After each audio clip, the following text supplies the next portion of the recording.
Атина да ја примени хашката пресуда за да може да зборува за почитување на европското право. Реагираа министерот за надворешни работи на Република Македонија Никола Поповски и поранешниот шеф на дипломатијата Антонио Милошовски на изјавата на грчкиот председател Прокопис Павлопулос дека Македонија била и ќе остане Грчка.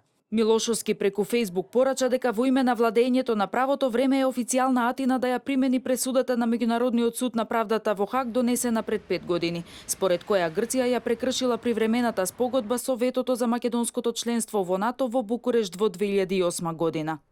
Македонија е грчка колку што е Алјаска руска, но сепак би рекол дека има нешто фројдовско во потребата на председателот Павлопулос токму во градот Воден да изјави дека Македонија е една и грчка.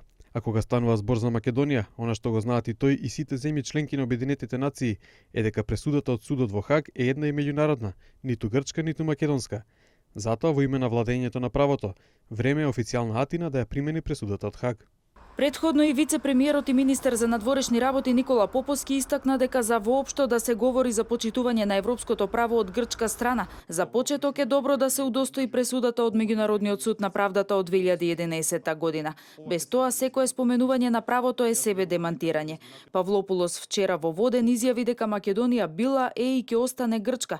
Грчкиот председател повторно ја обвини земјава дека со иредентистички барања нема да се приклучи кон Европската унија, затоа што тие ги кршат европските закони.